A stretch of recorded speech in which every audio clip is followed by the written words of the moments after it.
Je respire cet air frais. Air que j'attendais et que j'espérais. Au milieu de rien, seul avec moi-même. Alors que le vent fait danser les arbres, plus rien ne compte. Pas un bruit à part le sifflement des oiseaux. Je me sens libre. Mais le suis-je vraiment?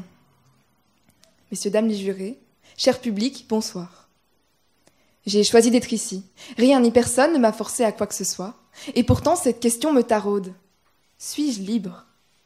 Suis-je libre autant que vous l'êtes? Que vous? Ou bien y a-t-il une différence? Selon les dires d'Épicure, quand on se suffit à soi-même, on arrive à obtenir ce bien inestimable qu'est la liberté. Je vais vous le dire clairement, et ça en déplaira certainement, mais je ne suis pas d'accord. Quelque chose m'embête. La liberté est-elle aussi inestimable que ce qu'Épicure le dit? Et est-ce vraiment un bien que l'on peut posséder comme on posséderait une maison? Je pense que non. Laissez-moi vous expliquer mon opinion. La liberté, qu'est-ce que c'est? Depuis l'Antiquité, les philosophes sont partagés entre deux définitions pour définir cette notion. Selon eux, la liberté serait soit l'indépendance mentale, soit l'indépendance physique. Et pour départager ces deux opinions, j'aurai besoin de votre participation. Je vais vous inviter à lever votre main droite. Allez-y, faites-le. Et à imaginer qu'une chaîne en acier la relie à votre voisin de droite. Ainsi, pour le reste de la soirée, vos mouvements dépendront les uns des autres.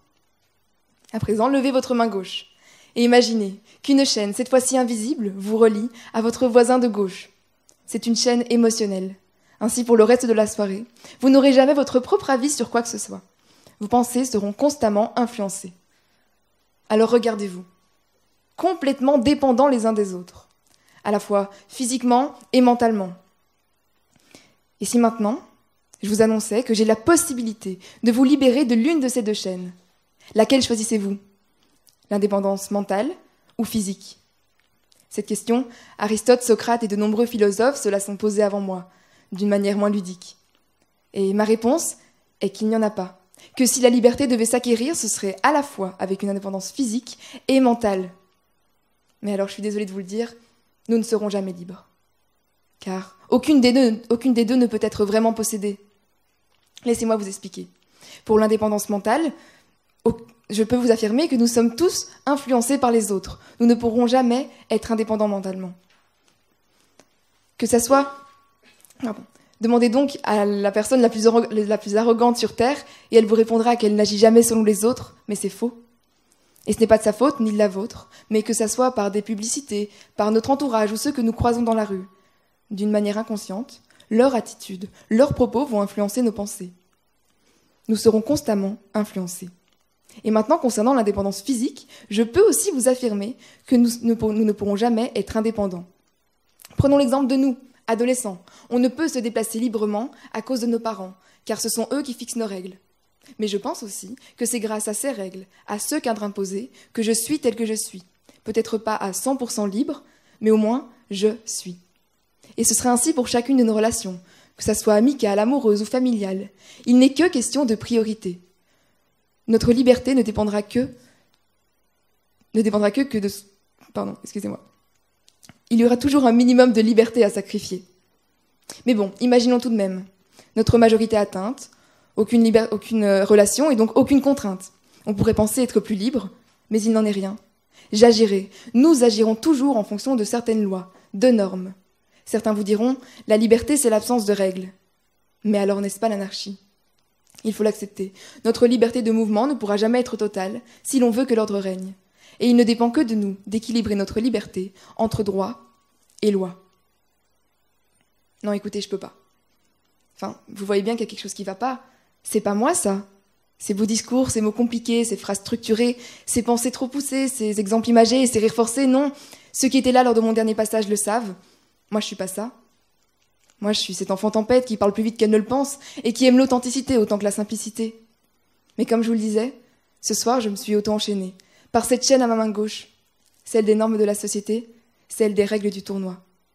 Et comme je me respecte, et que je vous respecte, je ne peux pas vous parler de liberté sans être libre.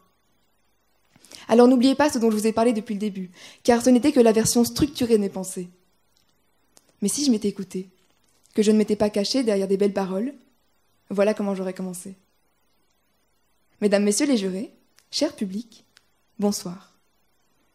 Je m'excuse d'avance car mes prochains mots ne sont pas pour vous, mais s'adressent à toi. Liberté. Liberté, je t'attends. Passe me prendre. Viens à mes côtés, liberté, je t'ai longtemps cherché. Arrête donc de te cacher, viens à mes côtés. Liberté, longtemps j'ai cru te posséder, alors qu'en réalité j'avais fini par céder. Pression sociale m'a eu et toi t'as disparu. Liberté, la société t'a camouflé, mais c'était une nécessité. Trop de liberté, alors ils en ont abusé. Alors, démarre, viens on se barre, promis je te lâcherai plus du regard. Liberté, j'ai encore espoir. Quand ton doux parfum m'effleure les narines, savoureux mélange d'indépendance et de plaisir. Liberté, apparemment, il en faut un peu des deux pour t'apprivoiser. Mais au fond de moi, je commence à me demander, est-ce que tu as réellement existé? Cette prise de parole spontanée, cet écart textuel dans une structure pourtant préparée, c'est ce qu'on appelle du slam. J'ai découvert cet art en septembre 2024. Oui, un art d'expression. Et pour moi, même une révélation, comme une évidence, un coup de foudre à la première écoute, à la première lecture. Poser des mots sur des mots, de façon spontanée, quelquefois désorganisée, je vous l'accorde, mais toujours remplie d'authenticité, toujours laisser parler la pensée. Écrire pour dire, écrire pour guérir.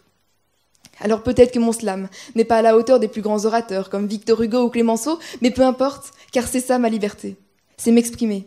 Ma liberté, c'est partager, c'est vivre, ivre de souvenirs. Ma liberté, c'est exister. Alors selon Épicure, je ne suis pas libre, n'étant pas indépendante, ne me suffisant pas. Et pourtant, cette sensation, cette émotion, je la ressens, je la vis clairement. J'ai commencé en me posant cette question. Suis-je libre? Mais peut-être n'était-elle pas adéquate. Et comme il n'est jamais trop tard pour reconnaître ses erreurs et toujours l'heure de les réparer, la vraie question n'est plus « suis-je libre ?» mais « ai-je vraiment envie de l'être ?» Est-ce que ça vaut la peine de courir toute sa vie à la recherche de cette liberté si, comme je viens de vous le démontrer, elle ne peut jamais être complétée? Pas une question oratoire, mais plutôt rhétorique cette fois-ci. Car selon moi, cette liberté-là n'est en fait pas aussi inestimable que ce qu'il l'affirme. La vérité est que tout n'est que dosage, que ma liberté de mouvement ne dépend pas que de moi, et que ce n'est qu'une question d'équilibre droit-loi. Que mon indépendance mentale, je la pensais vitale, mais qu'elle est en réalité aussi subtilement futile que fragile. Et pour finir, ce sans quoi je ne serai pas là ce soir, qu'il n'y a pas de meilleure liberté que celle de s'exprimer. Merci de m'avoir écouté.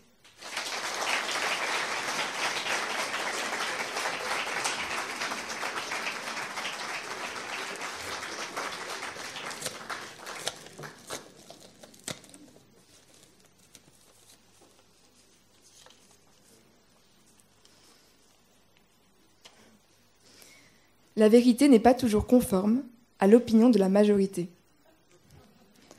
Alors, je pense que je peux clairement prendre mon cas. La vérité n'est pas toujours conforme à l'opinion de la majorité. Quand j'ai commencé à écrire mon texte, j'ai eu du mal à l'écrire. Parce qu'une partie de moi me disait qu'il fallait que je respecte les règles, que je suive une structure de texte précise. C'est la vérité, c'est ça la vérité. C'est ce que tout le monde voudrait entendre. L'opinion de la majorité. Mais après, j'ai compris que ma majorité à moi, ma vérité, c'était de faire ce que j'avais envie de faire. C'est pour ça que je suis venue comme ça aujourd'hui.